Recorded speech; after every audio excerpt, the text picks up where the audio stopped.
today I'm going to show you three things that hopefully you find useful in Fusion 360. One of them is how you can create form tools. I have shown this in HSMWorks, but I have never shown that in Fusion. So I thought that maybe it could be nice that you know how to create your own tools. And there is also a new shortcut that the Autodesk have implemented in the Fusion 360, and I'm going to show you what is that for. Then we are going to see some details about the 3D radial operation, some little settings that you can play with and improve your machining in terms of, we will see the details of what I'm trying to talk about. And then I'm going to show you guys how you can create your own expressions and set default settings for your operation. And then we will have the Q&A. All right, so in Fusion 360, as well as in HSMWorks and in Inventor, you're able to create form tools. So if there is a tool, if you have a special tool with a different shape that is not listed as a regular tool in the library, you can draw your own tool by using modeling tool in Fusion, using the design side of things, model your tool, and then import that geometry as a tool. In SolidWorks and in Inventor HSM, you need to create a separate file. You need to draw a tool as a separate solid file, a separate file. In Fusion 360, that's not required. There are two ways actually. I think there are two ways. We will see that right in a moment. Then in the radial operation, we will see how you can extend the boundaries by using this option. I have seen some requests, some questions from customers saying that, hey, why this is not being extended? So there is a setting that allows you to extend this further if you want. And then I will show you what is this for up and down milling. I think this is useful for if you don't want to apply pressure to the tool at the time that it goes down in this little round piece. When it machines down up to the edge, if you don't want to apply pressure to the bottom, especially if you're dealing with hard materials, if you want to alleviate the pressure, you can use this to tell the operation to machine only up and not down. We will see that. And then the expression things. All right, let's jump into Fusion. So this is one of the parts. So let's suppose that I need to cut that slot with a special tool, with a special shape of a tool that I couldn't find in my library. You know, when I go to my library, I couldn't find a tool that fits there, or let me go to manufacturer, or I couldn't create a tool by using the regular tool shapes in Fusion 360. So we need to draw the tool. All right.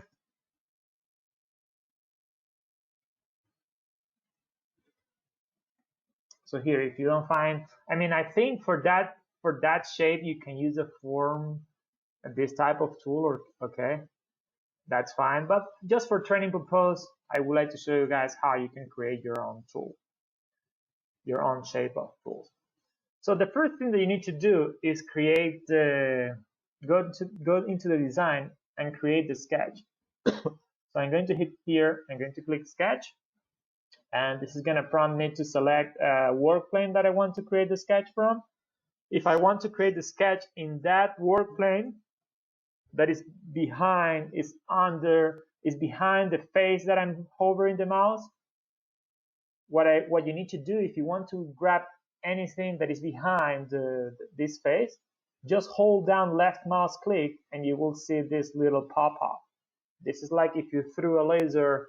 The first thing that the laser touches is the face, then the work plane, and finally the face at the bottom of the part. So I would like to select that face. So this is how you can select. In SolidWorks, this is called select other. In Inventor, I think it's called the same. All right. So here we go. Here we are. I'm working exactly at the center face. All right, so now what I'm going to do is I'm going to grab a tool which is called project. No, it's not project, I'm sorry, it's intersect. Why intersect? Because I want to intersect this geometry, this one over here, in my sketch. So if I hide the body, you will see this is the tool that I'm looking to create. That's one of the profiles. So now I just need to start drawing the tool with the shape and the size that I'm looking for. I'm going to draw this very quickly. So let's say that the tool let me just check something here, guys. I think there is a way to just bear with me. There's a way to draw a point right there. There we go, we can do this. So let's say that the diameter of the tool is 1 inch diameter, radius, I'm sorry. We can do it in half. So 1 inch diameter, 0.75 radius. So it's 1.5 inch diameter. And the length of the tool is 2 inches long. And the flute length, let's say that, actually this is correct though. The distance from here to here, let's say, this is correct though, I apologize. The distance that I'm looking for is this. So this distance. So let's say that this is 0.25 inches. All right. So once you have this profile made, what you need to do is go into manufacture, and here there is an option to create form mill tool. All right. So click there, and here the software is going to ask you 3 things. Hey, what's the profile that you're looking to create? So you will see that example. So I want to create that profile of my tool. What's the tool axis? So what's the axis of the tool? So if you hover the mouse, you will see that. So that's the axis. And the arrow, if you're seeing that little arrow, needs to be pointing away from the spindle, you know? Kind of if you are drawing this tool at the spindle, the axis points away from the spindle. So this axis is correct. If for some reason you need to flip that, hit here, flip the axis, okay? But now this is the correct direction, away from my spindle. The compensation point, this is important. So what is the point that you're looking to use as the touch-off point or as the reference of the tool? So here I can say that, hey, I want to use that as my reference, or I could use that or that at the very top. I'm going to grab that point so you can see what is this useful for. Hit OK. You don't need to show the sketch. You can hide it if you want. You can hide the sketch of the tool. Okay, this is the tool sketch. You can hide it. You don't need to keep it shown. Okay, so if you check once you do OK, and if you check your library, you will see that the tool is going to be created right at the document folder that you have opened. And if you look at the cutter side, you can adjust this to 1 inch. Sometimes this will bring a weird value that you can round up to 1, or put the right dimensions basically. The overall length, let's put 2. The length we hold the holder, and we can do 1.5. And here the flute length, let's do 0.25 because I know that radius is 0.25. Okay, that's the flute length.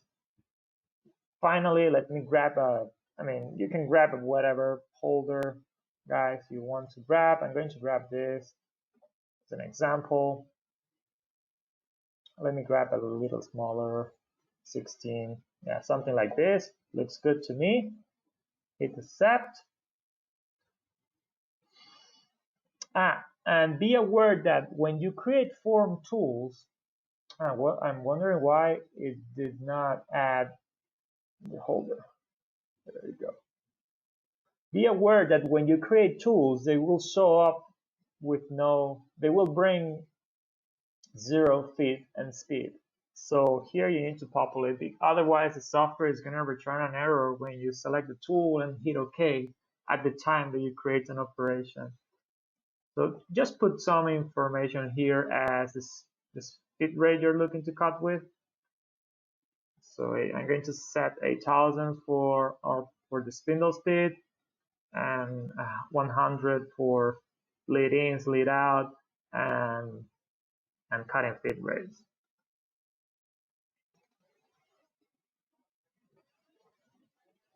What's the coolant type? Let's set fluid. And I can put here, this is my first form tool in Fusion 360. All right. Once you have this done, hit set, and here you have your tool created. You can finally copy this and put it in your library if you want. So I do have a bunch of libraries here. I can put it here on this library, copy and paste. Actually, it needs to be here, paste tool. There is a new thing that they have added to the sample library. So my 4 mil tool is here. There is a new thing that they have added to the tool library. A few things they have improved. Number one is that you can now drag and drop tools and put it any place you want. So I can drag and drop and put it there, and another one in the second folder. So if I open this up, you will see that the tool is right up here. I did drag and drop twice, so that's why I have 2 tools. Okay, now let me hit close. Another thing that they changed on the tool library is that they speeded up how the tool library loads. It loads faster, and now it shows you. In the past, if you hit the tool library, it shows you. I think they are still working on this, because in the past it shows you up all the tools and it's still doing that. That's weird. A few days ago when I hit tool library, maybe it is here. Let me take a look. Okay, let's create the job. Let's create the setup. Maybe it's at the time that you select the tool in an operation, it will show you only the tools from that part and not from everything, from all the libraries. So I'm going to select that. Let me just very quickly flip my axis, put it there. Let's say that I don't want any stock, and hit OK. There we go. Now, the way that you can create the 4 mil operation, the tool to cut that, because this is a 2D count, 2D shape, kind of, I want the tool to go around and cut that shape with the tool that I created. So I'm going to use a 2D operation for that. So if you do select tool, and this is the thing that they changed. So they improve it, the way that this loads, it takes less time, because in the past, I don't know if you realize of this, sometimes it takes quite a lot to show up the tool library at the time that you're creating an operation. The reason of that is because in the previous version of Fusion 360, when you select a tool in an operation, the software has the cursor at this selection, all, and it will show you. In the previous version, this is showing all the tools from your entire libraries, and this takes the time to load it. So right now they improved that thing. Just so you know, when you hit select, I don't know if you realize of this, but you will see only the document file being selected, and it will show you only the file, the tool libraries from that file, as opposed to the entire cloud, entire Fusion 360 library, as opposed to everything, So I can go here, select that tool. And if I want to cut that, if you recall, I have set my my touch-off point, my contact point to be there at the very bottom lower point of my tool where the radius finish. So where that point where the radius ends. So this is the same point that I need to select here. So that is going to, I need to select the same reference point in my operation, in the geometry, okay?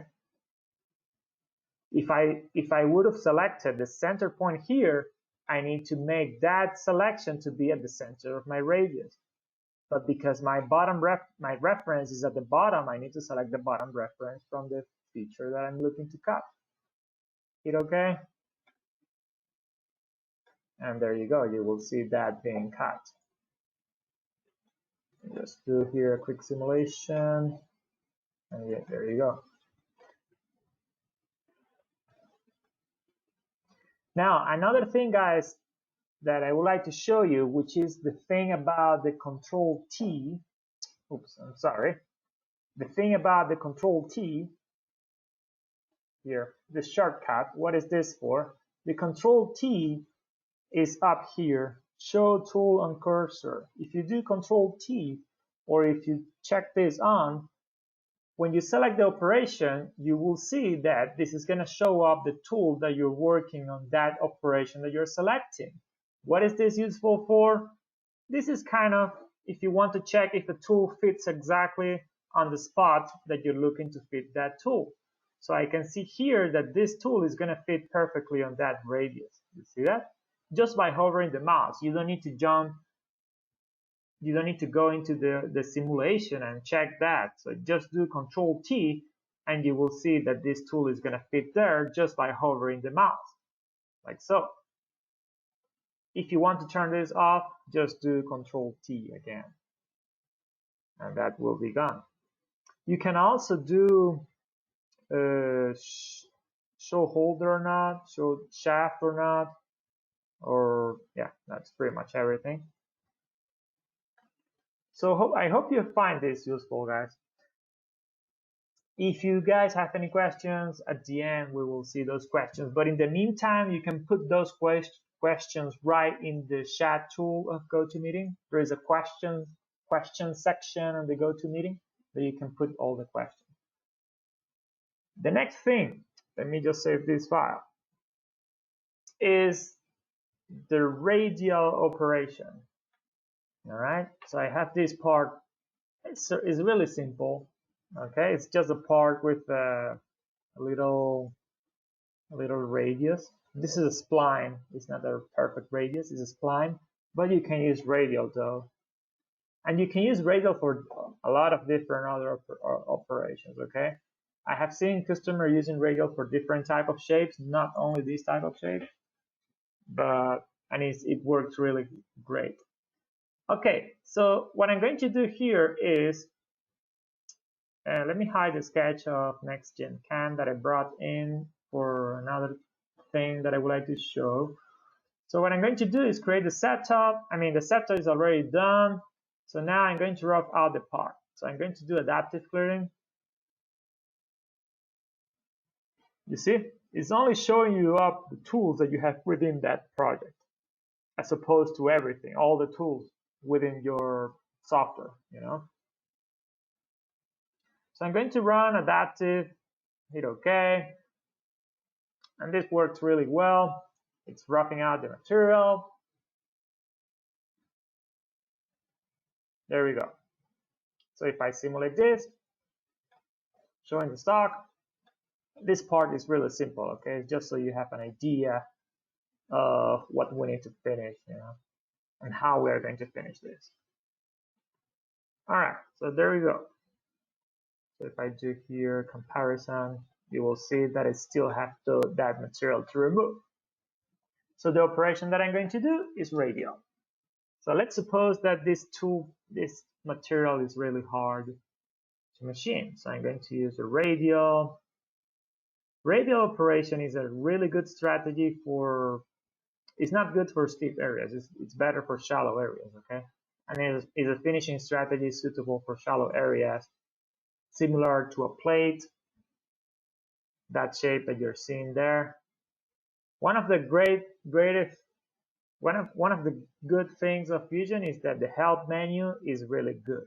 Okay, so if you scroll down, you will see a lot of pictures showing you what is that for with examples. And some of these help menus, they have videos on it, and this one doesn't have, but some of them has videos that you can take a look at it and watch this on the fly. Okay, so what I'm going to do, so this is going to create radial passes that need to flow from a point. So you need to start from a point. So here we need to select a point. This point can either be a vertex, a sketch point, or a cylindrical edge. If I hover the mouse in that cylindrical edge, this is going to grab the center point of that edge. So you can do that. If you don't have any cylindrical shape, you can create a sketch point and select that point from your sketch. So if I hit OK, I'm sorry, I should have selected, I did use that tool. I apologize, guys. I should have used the radial, not the spiral. Okay, this is a good trick though. How can I turn that operation into a radial? I did create that operation by accident. How can I turn that into radial? Do right mouse click, create derive, and radial. All right, and this is going to bring all the selections. The point, if I would have selected a boundary, it will bring the boundary. You know, if I would have selected something else, or if I using a certain step over in the previous operation, it will brought that thing too. Everything will be brought into the derived operation. Okay, so let me hit OK. Let me delete this one. So here you will see the radial. So there are a few things here that I want to show you about some settings. Number one, why the tool is not going all the way down kind of to the bottom of the part is because there are some settings here that you can play with, which is outer limit. I have seen some customer trying to define the selection. I mean, you can do that, but it will not work because that setting does not let you to go all the way to the edge. So this is controlled by here, outer limit. Okay, so I'm going to put this like 10 inches. That's fine. If you don't want to start at the center, just put some. If you don't want to start at the center, just put something here. Like I'm going to put 25,000, and you will see that there's going to be a 25,000 radius being created there. But what I would like to show you, which is more important in this situation, is up and down milling. What is that for? So if I simulate this, you will see that the tool is going to, let me just show you, it's going to machine in both directions, up and down. All right.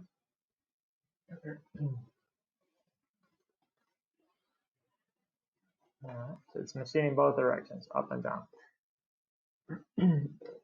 The thing here that sometimes I will write, especially if I'm dealing with a hard material, is a way that I can use to change the direction of my cut. Because if you're machining this up down, there's going to be a time here where you will apply too much pressure at the bottom of the tool. Here in this area especially, and if I let my tool to go any further, it will be more pressure even. You know, if I do this.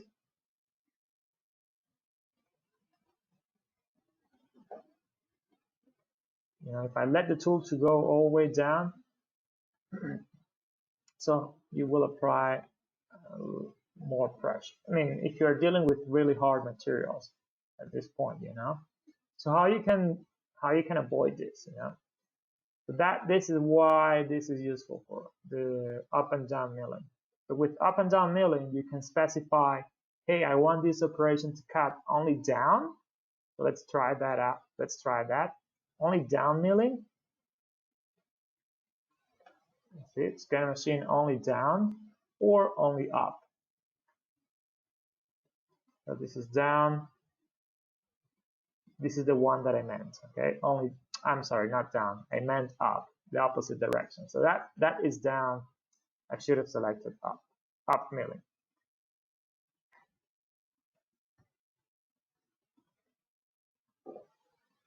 So if I take a look, my tool is going to start cutting there. It's going to plunge and it's going to machine opposite direction as opposed to both ways. It's going to retract, reposition, and cut this.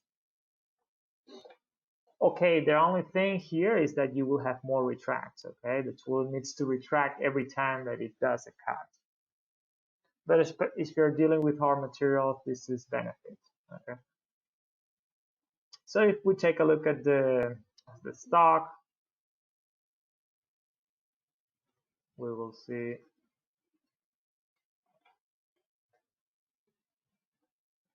that. All right.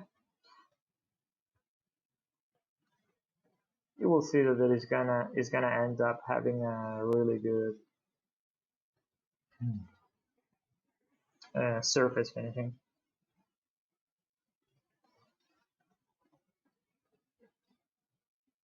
The next thing, guys, is using expressions. So I have two things here that I want to show you about expressions. Number one, let's say here this adaptive clearing. Let's say that I want to change the amount of step over that this tool is taking in every step. How can I control that? If you do right mouse click edit here under every single field of this, sorry, that's not what I meant. Every single field like this allows you to apply expressions. All of them, every single them. So if I hover, let's say that I want to change my optimal load.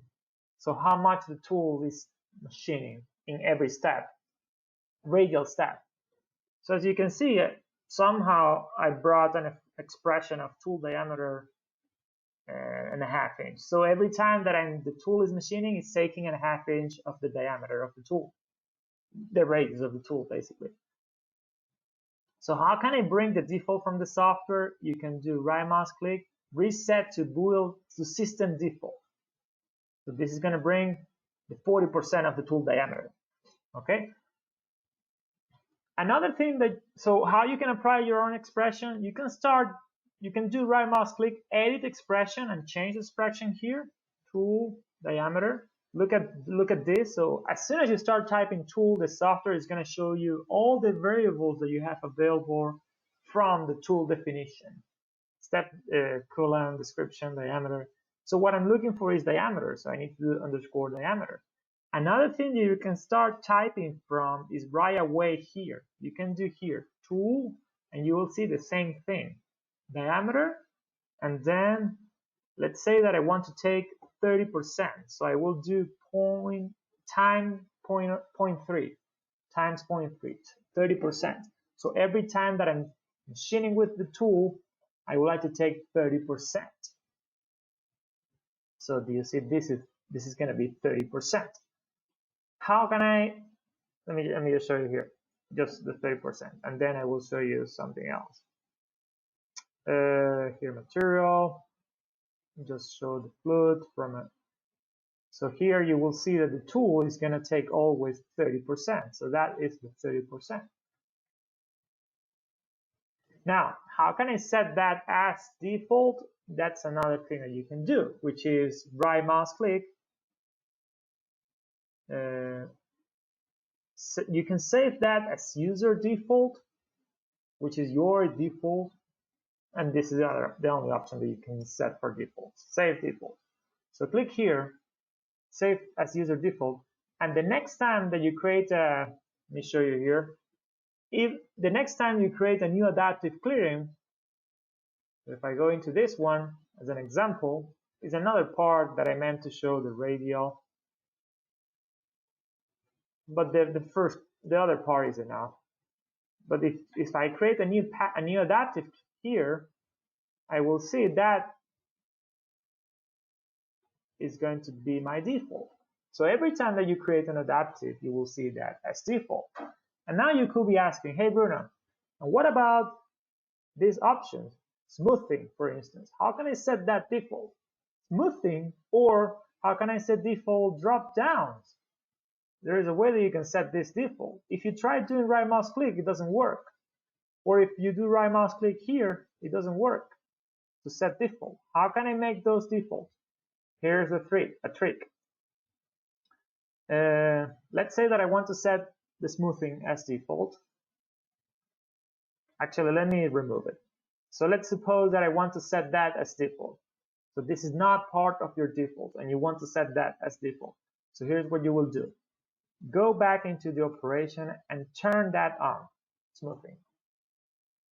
All right. This is a really nice option.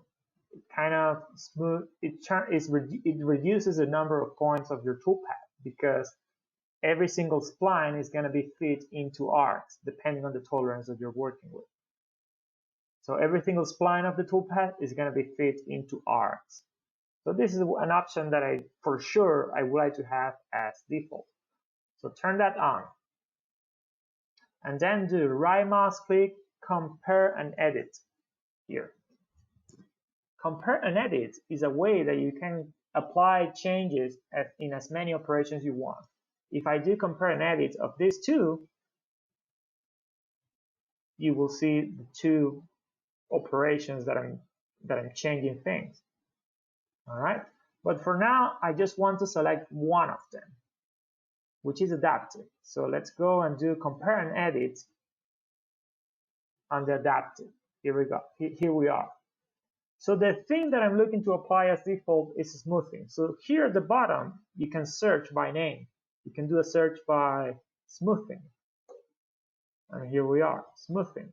It's turned as yes because I did that. Now, if you do right mouse click here, you can set that as default. So this is the thing that was missing inside the operation. In the operation, I could not do right mouse click, but here I can do it. So do right mouse click, save as user default. You can also do expressions, but I will do save as user default. Here we go. Hit OK. So the next time you create an adaptive, you will see that showing up. And maybe I should have shown turn it off, because that was my default already. So let me turn it off. If you do no,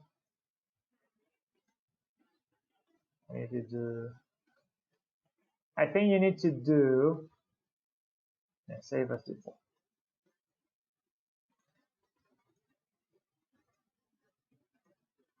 Here we go. So now I just set my default to not use that, but that's the way that you can do this. And this works. That technique, setting default things from compare and edit, it works for everything. For check boxes, drop and down, for everything. All right. Drop down menus, and those two exactly.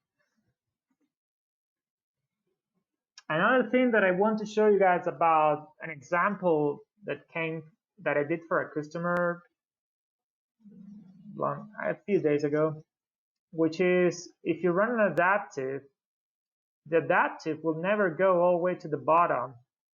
So you will see, let me just run the adaptive. You will see a really tiny material at the bottom. The reason of that is due to the stock to live. So here's a good example of how can I apply a setting that watch over the stock to live and add an extra offset of 2 times the stock to live in a way that I can remove that piece of material. So that piece of material is being left behind due to this stock to live in the axial direction. So I would like to grab this value and put it in my height, my bottom height. Okay. So if I go here, and here's another example. Here's another thing that you need to be aware of. How do I know the variable of that? This is the thing that I want to apply as a stock at the bottom height. How do I know what's the variable name of that? If you hold down Shift in your keyboard, hold down Shift, hover the mouse, keep it pressed. Hold down Shift and keep it pressed. If you hover the mouse, you will see parameter name, vertical stock to live. So that is the name of that variable. So if I go into my height, I can do offset and I can start doing, hey, I want vertical, and here you will see it, vertical stock to live. Click there, and then you need to make sure that you're putting a negative because you want to go down minus negative, so negative. Okay, and then I would like to go, I don't want to go exactly the same amount of stock to live. I would like to go a little bit further. Let's say 10%. So how you can add 10%? It's just a matter of doing math, but you can do times 1.1. So you're going to add 10% of the stock to live. So if I do okay, you need to do okay, and you will see here that this is adding 22,000, which is the 20,000 plus 10% negative. And then you can do make default if you want, save default. And there we go. All right, so the next time that you create an operation, like I did here, that is gonna bring, it's gonna be there as default. But here, you see? And this is not, you see, this, the vertical stock to live. If you change the vertical stock to live to 30,000, you will see 33,000. Hopefully you find this useful. This is an example, but you can go and create as many things you want. For instance, let me grab a tool here, which is this tool here. Let's say that I want to cut exactly with the flute length. The step down level, I would like it to be the flute length. So how can I do that? Go into passive, go into maximum roughing step down. You can do tool. I think there is already an expression. I did create this expression by myself. Basically what I'm doing is, hey, grab the tool length and apply 90%, 95% of it, and use that. If you have paid for the entire flute length, it is better if you use the flute length entire, 100%. You have paid for it, so let's use it. So how you can do that? Again, create an expression of tool underscore flute length, and here it is. Click. You can save as default, and there you go. The next time you create another adaptive, you will see that as your default. So here you will see that this tool, this is my flute. Let me just hold it. So you will see that this is taking exactly that flute length. It's exactly there. So that the reason why I'm using 95% is because I want to stay down with my material and a half of a percentage. So I want to machine 95% of my tool. So 5% less will be the material left behind.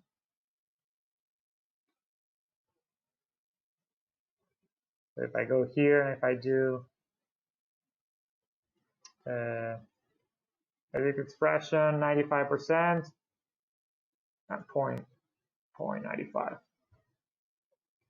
you will see now your tool is going to lift a little bit.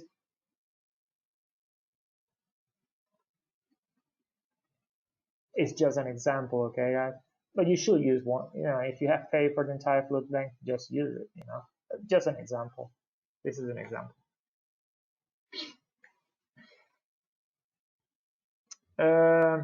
Yeah, finally, just for training purposes, how you guys can project. I did this just so you can see it. How you can project your company logo on top of a 3D surface. You should know that there is an operation for that, which is called project. You can use project for that. Let me show you. So I want to project that next-gen CAM logo on top of my surface, so I can do that, which is here, project. In another best practice, this project is not only for that thing that I'm about to show. I plan to show you some other techniques about using project for really nice things. Not only projecting things to the bottom of a surface, on top of a surface, just for other things like corner reduce the corner of a fillet, machine a fillet, and those type of things. Let me grab here a tool that is a little smaller. Let me see, do I have something like this? And if I select that sketch,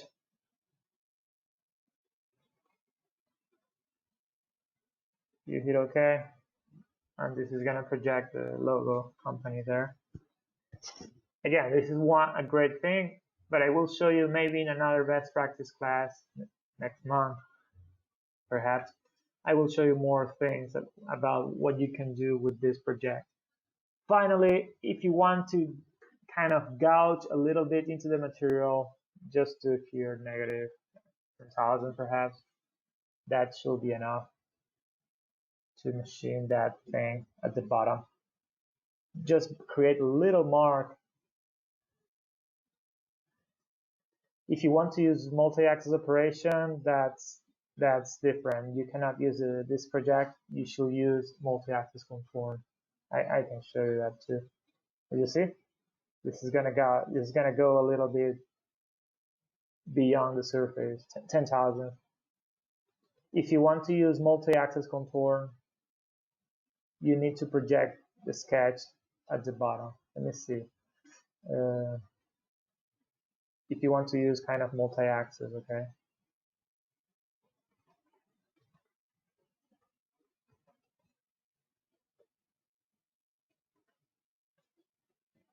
Let's see. I haven't tried this yet, but hopefully this works fine.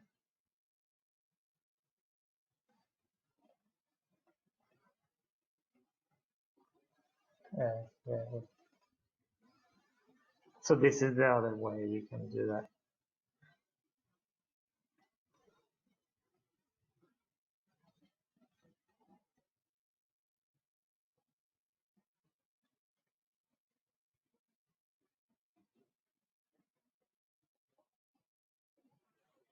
This is it's not creating anything there. You might need to add.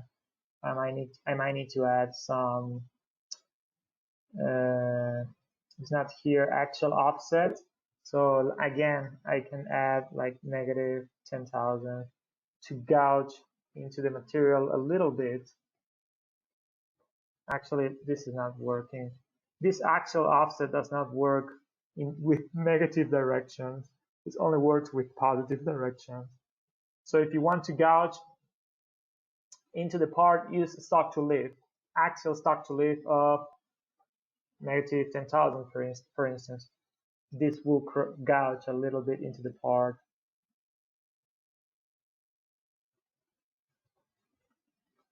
Yes, you use 5,000. There you go.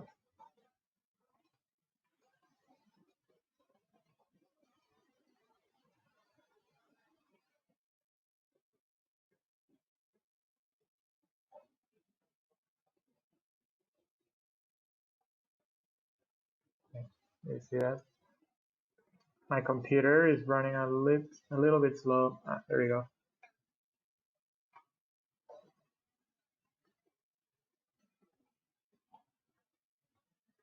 It's rendering, and there we go.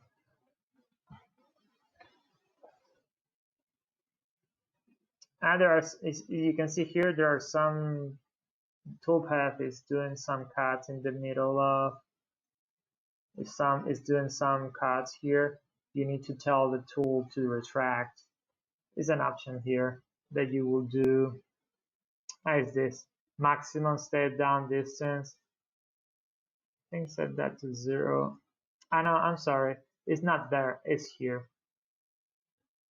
Here, the transition type did not use smooth. That transition was a smooth transition. So this is a smooth transition. So just do no contact. So the tool will retract. Like so. Okay, guys. So hopefully you have found all this useful.